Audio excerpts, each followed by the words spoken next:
اس ہندوستان کا بادشاہ گزرا ہے، دعا کیجیے اللہ ان کی قبر کو نور سے بھر دے۔ اورنگزیب بادشاہ 55 سال اس نے حکومت کیا، کنیا کماری سے لے کر کے کابل تک اتنا بڑا ہندوستان تھا،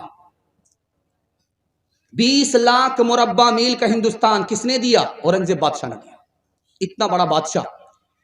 اس بادشاہ کی ٹکر ہو گئی نواب سے، نواب کا نام تھا شیواجی، دونوں ٹکرا گئے۔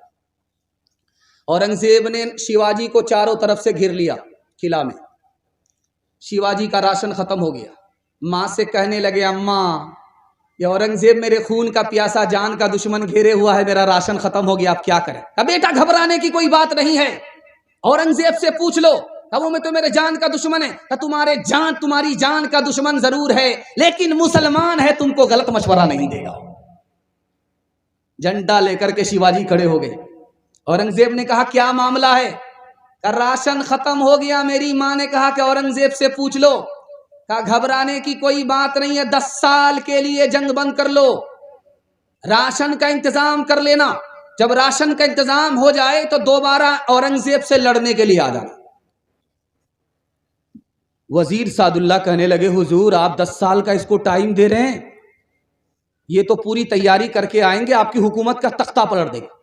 تو اورنگزیب بادشاہ کا جملہ سنا رہا ہوں۔ اورنگزیب بادشاہ نے کہا کہ میرے نبی نے 10 سال کے لیے جنگ بند کیا تھا، اور جو جنگ بند کرتا ہے، جنگ چھوڑتا ہے، وہی جیتتا ہے۔ میرے اپنے نبی کی سنت کو پکڑ لیا ہے، یہ زندگی بھر مجھ سے مقابلہ کرتا رہے گا، مجھے ہرا نہیں سکتا، میں اس سے ہار نہیں سکتا۔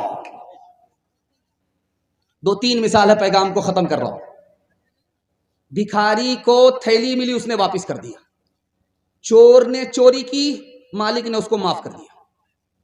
سوال کر دیا بکریا والے نے اس بھکاری سے، اللہ کا بندہ اتنی بڑی تھیلی تھی کہ 17 نسل تر جاتی، تم نے واپس کیوں کر دیا؟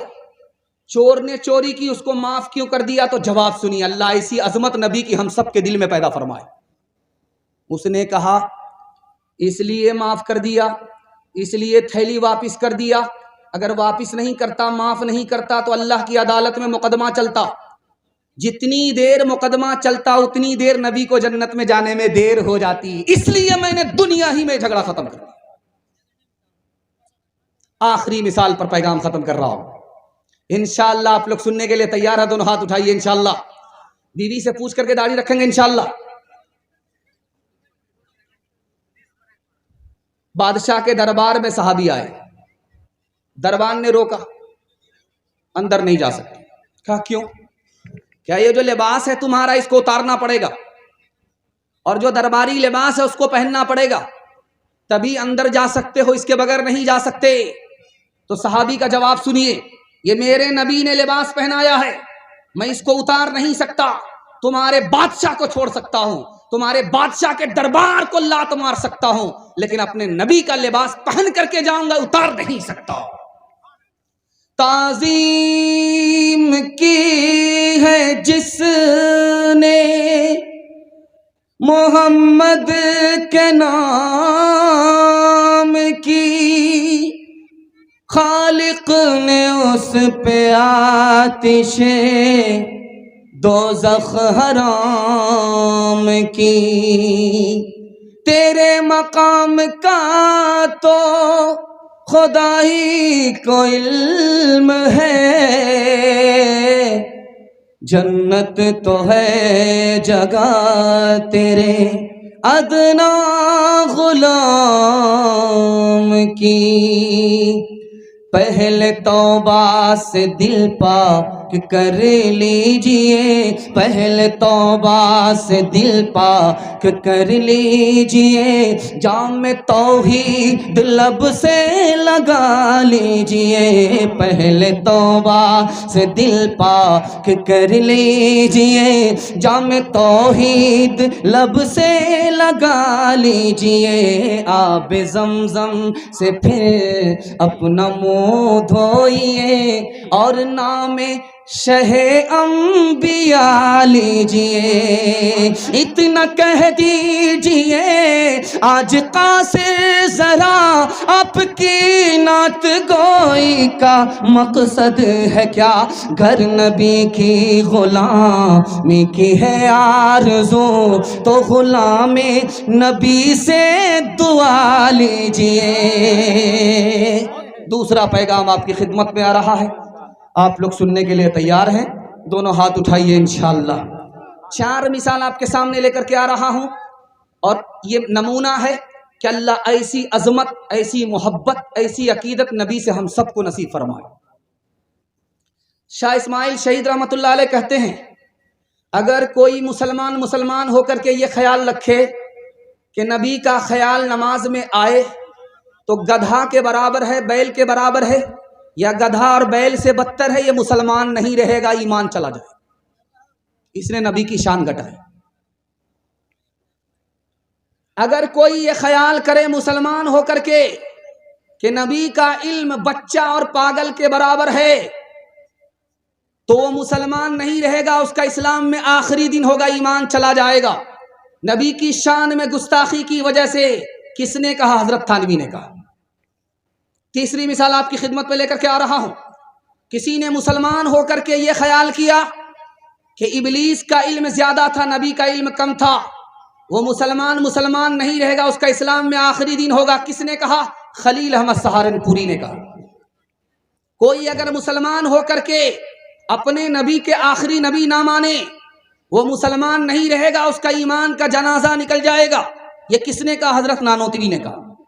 4 مثال سنانے کے لیے جا رہا ہوں، آپ لوگ سننے کے لیے تیار ہیں؟ دونوں ہاتھ اٹھائیے انشاءاللہ۔ نبی کا نام آگے ہوگا، کام پیچھے ہوگا، ہاتھ اٹھائیے انشاءاللہ۔ ذرا دھیان رکھیے گا، اپنی پگڑی سر سے اٹھا کر کے بہن کے قدموں میں رکھ دیا۔ کس نے؟